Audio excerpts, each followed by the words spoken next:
It's not your business where I'm going, she said, her voice sharp, eyes daring me to challenge her. The words hit harder than any slap could. She stood by the doorway, one hand clutching her purse, the other fumbling for her car keys. It was almost midnight, the street outside silent except for the hum of insects and the faint echo of a distant car. Emily, I said, my tone low but shaking, it's 1 a.m. You're dressed like you're going out, and I'm supposed to just not ask where.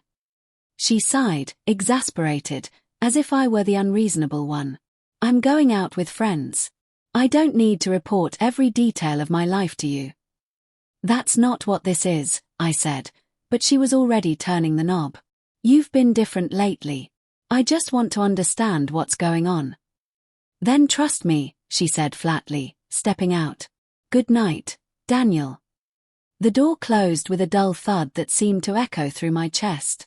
I stood there for a long time, staring at the empty hallway, listening to the sound of her car pulling away.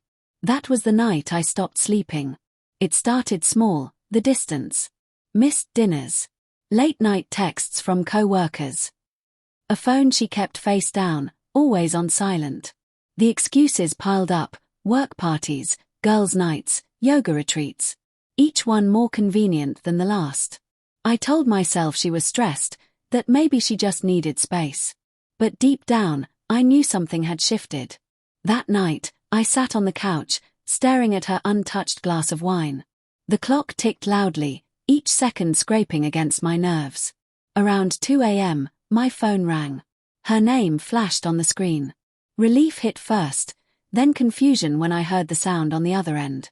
It wasn't her voice. It was a man's. Is this Daniel? My heart stuttered. Yes. Who's this? This is Officer Lang.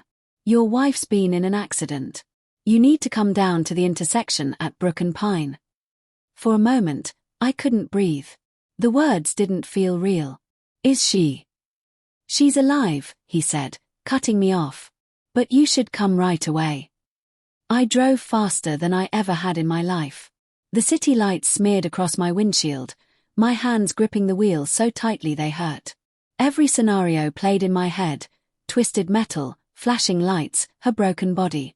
By the time I reached the intersection, police lights were painting the night red and blue. Her car was crumpled against a lamppost, the front end smashed beyond recognition. A tow truck's engine rumbled nearby, and an ambulance door hung open. I spotted her sitting on the curb, wrapped in a blanket, her face pale and streaked with tears. Emily, I breathed, running toward her. What happened? She looked up at me, eyes wide but unfocused. I don't know. I swerved. There was something in the road. The officer standing beside her shook his head slightly. We're not sure that's accurate, he said quietly. There was another car involved. The driver left the scene. My stomach twisted. Another car. Yeah, he said, glancing at her. Based on what we found, it seems like she wasn't alone. Passenger side airbag deployed. I turned to her, the words cutting deeper than any wound could. You weren't alone. Her lip trembled. Daniel, please. Who was with you, Emily? She didn't answer. Just lowered her eyes, the silence telling me more than any words could. The officer looked between us, sensing what I already knew. We'll need a statement later, he said, stepping away to give us space. I crouched in front of her. Tell me the truth, I said softly, though my voice shook. Was it him? Her eyes flicked up, then away. You don't understand. Then make me understand. The words tore out of me louder than I intended. You've been lying for months, sneaking out at night, shutting me out. Who was he? Tears filled her eyes. It's over now, she whispered. It doesn't matter.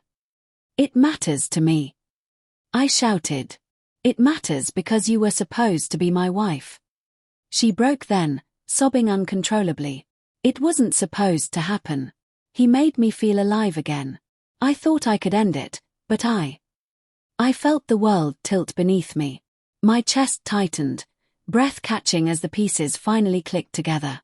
He. I said quietly. Who, Emily? She looked at me with hollow eyes, then whispered a name that made my stomach drop. Michael. My best friend. I stood there, staring at her, the world blurring around me.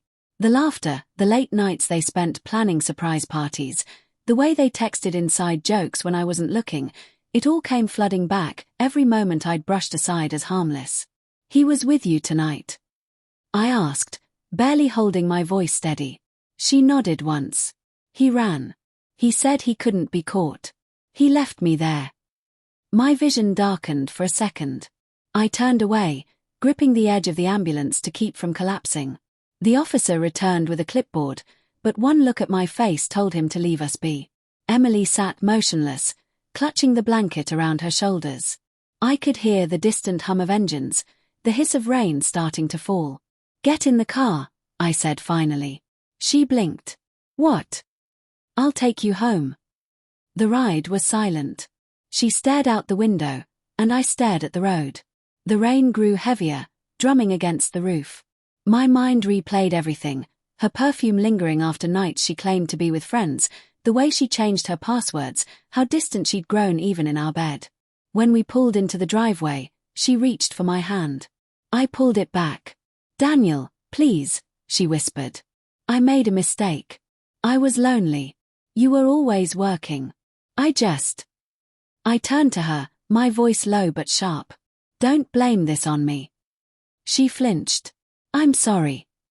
I got out without another word and went straight to the bedroom.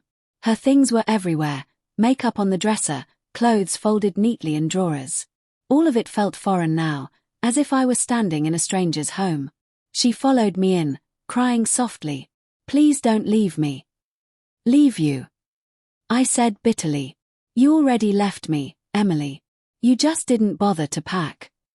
She sank to the floor, her shoulders shaking. I wanted to comfort her.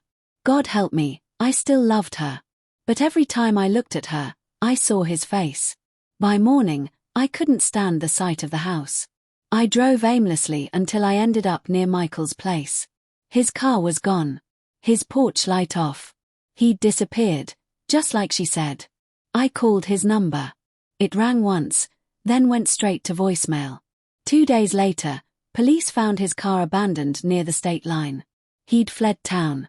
Emily stayed at her sister's, sending messages I didn't answer. Apologies. Explanations.